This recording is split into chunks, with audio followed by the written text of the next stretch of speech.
गुरुकुल में जाते थे पढ़ने के लिए। तो जब गुरुकुल में पढ़ने के लिए जाते थे तो पहले उनको वेद मंत्र पढ़ाया जाता था, उपनिषद मंत्र पढ़ाया जाता था। जितने भी बच्चे जाते थे पाठशाला, उस समय गुरुकुल कहा जाता था।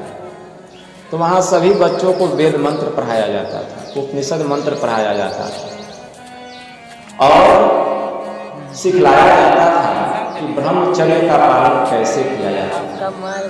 उस समय आश्रम 4 भागों में बटा हुआ था। कलिकाल में मनुष्य का आयु 100 वर्ष माना गया है शास्त्र में, थोड़ा 19 या 20 जो हो जाए। और उस 100 वर्ष में 25 वर्ष तक की जो अवस्था होती थी, वह 25 वर्ष का अवस्था क्या होता था? उसको कहा जाता था ब्रह्मचर्य आश्रम। 25 वर्ष से लेकर के 50 वर्ष तक की जो अवस्था होती थी, उसको कहा जाता था गृहस्थ आश्रम। और 50 वर्ष से लेकर के 75 वर्ष तक की जो अवस्था होती थी, उसको कहा जाता था वानप्रस्थ आश्रम। और 75 वर्ष से लेकर के 100 वर्ष तक की जो अवस्था होती थी, उसको कहा जाता था संन्यास आश्रम। यही 4 प्रकार के आश्रम में बटा हुआ था हमारा जीवन। तो जब बच्चे लोग पढ़ने के लिए, माता पिता जब भेजते थे पढ़ने के लिए स्कूल में, तो उस समय विद्यालय को गुरुकुल कहा जाता था। और जब गुरुकुल में जाते थे लोग पढ़ने के लिए, तो उनको सबसे पहले वेद मंत्र ही पढ़ाया जाता था। अब नहीं पढ़ाया जाता है, वह अलग की बात है, लेकिन इसको ध्यान से सुन लीजिए। पहले बच्चे को वेद मंत्र, उपनिषद मंत्र पढ़ाया जाता था। फिर जो उसका जो पाठ्यक्रम होता था, पाठ्यक्रम के अनुसार उसको वह विषय पढ़ाया जाता था। लेकिन अब वह नहीं रहा, धीरे धीरे विलुप्त होने लग गया। क्या हम अभी यही चाहते हैं कि हमारा जो वैदिक धर्म है वह इसी तरह विलुप्त हो जाए? नहीं। संत मत का सत्संग इस बात को संदेश देता है कि हम लोगों को अपने जीवन के बारे में समझना पड़ेगा कि हमें जीवन कैसे जीना है। जब तक हम वेद और उपनिषद को नहीं अपनाएंगे, अपने धर्म शास्त्र को नहीं अपनाएंगे, हमारा जीवन आगे नहीं बढ़ सकता है। संस्कार बच्चे में कैसे होगा? जब तक हम धर्म को नहीं जानेंगे, अपने सदग्रंथ को नहीं जानेंगे, अपने वेद पुराण को नहीं जानेंगे, तो हम संस्कारहीन हो जाएंगे। आजकल के बच्चे संस्कारहीन क्यों हो रहे हैं? उनको अब न वेद मंत्र पढ़ाया जाता है, न उपनिषद मंत्र पढ़ाया जाता है। जैसे बच्चे स्कूल जाते हैं या कॉलेज जाते हैं, जिस स्कूल का मास्टर और कॉलेज का प्रोफेसर खैनी खाएगा, सिगरेट पिएगा, दारू तारी पिएगा, तो क्या वह बाल बच्चे जो इस स्कूल में और कॉलेज में जा कर के पढ़ते हैं, उसका भविष्य कहाँ तक उज्जवल होगा? उसके संस्कार की प्रगति कहाँ तक होगी? माता पिता और समाज के लोग समझ सकते हैं। इसलिए यह जो सत्संग भवन है, यहाँ से वेद मंत्र, उपनिषद मंत्र, 2 ही मंत्र सुने, उस 2 मंत्र का व्याख्या करते करते 2 वर्ष भी गुजर जाएगा तो मंत्र का व्याख्या समाप्त नहीं होगा। इसको भली भांति याद रखिए। तो अभी हम लोग मंत्र में सुन रहे थे कि केनोपनिषद के ऋषि कह रहे हैं कि यन मनसा न मनोते एनाहुर मनोमतम तदेव ब्रह्म त्वं विद्धि नेदम यदित मुपासते। अर्थात जो मन से मनन नहीं किया जा सकता, बल्कि जिससे यह मन मनन किया हुआ कहा जाता है, उसी को तू ब्रह्म जान। जिस काला विच्छिन्न वस्तु की यह दुनिया उपासना करती है, वह ब्रह्म नहीं है, वह ब्रह्म है। तो जो मन से मनन नहीं किया जा सकता,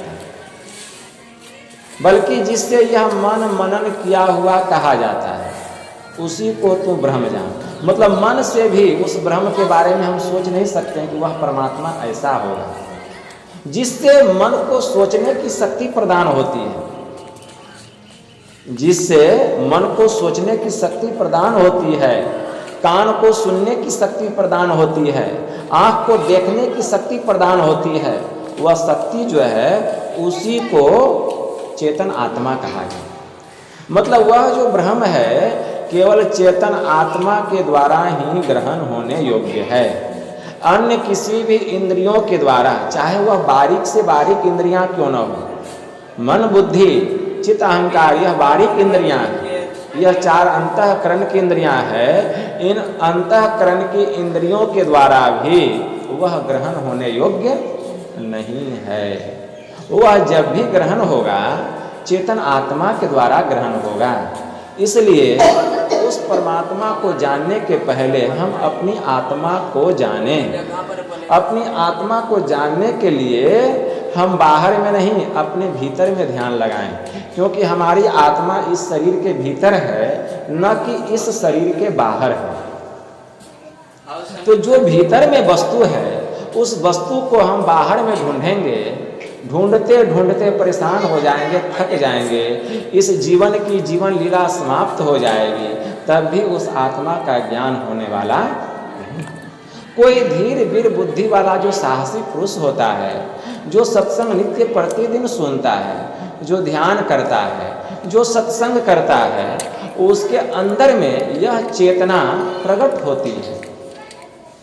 वह चेतना प्रकट होती है कि वास्तव में संसार में कहीं भी जाएंगे आत्मा का ज्ञान, उसकी पहचान नहीं होगी। इसके लिए अपने भीतर चलना पड़ेगा, और भीतर चलने के लिए हमें संतों के शरण में जाना पड़ेगा।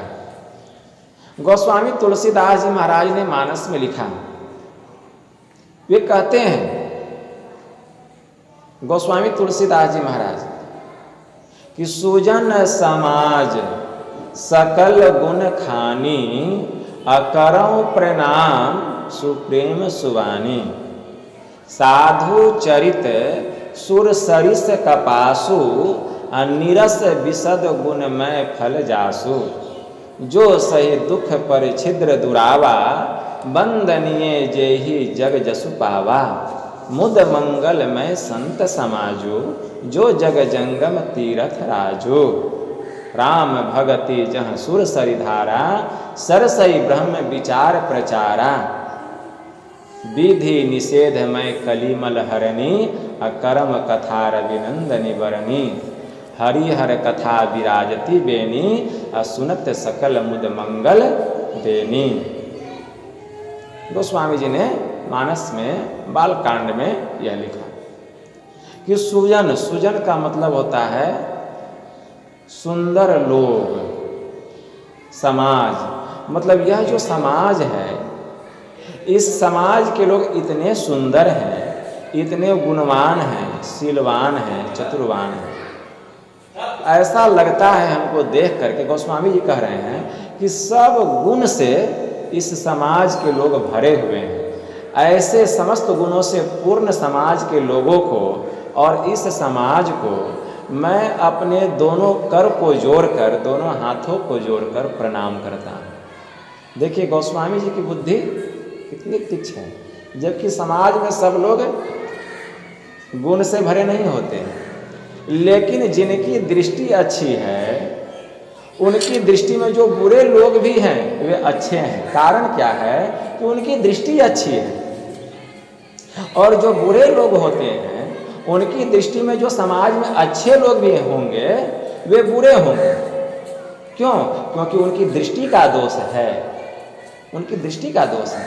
तो संतों की दृष्टि बड़ी ही पवित्र होती है।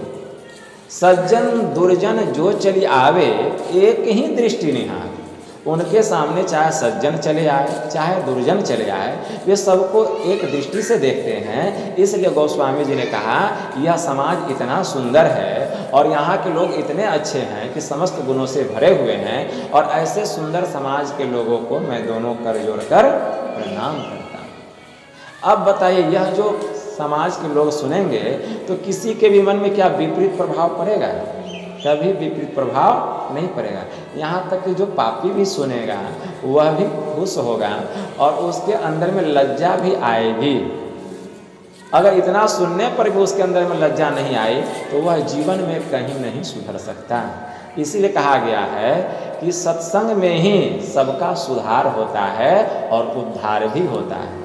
सठ सुधरहि सत्संगति पाई, अपारस परसि कुधातु सुहाई। मूर्ख से मूर्ख व्यक्ति भी सत्संग में आकर इस तरह से सुधर जाता है जैसे पारस मणि से कुधातु लोहा जब छुआता है तो वह सुंदर सुहावना सोना बन जाता है।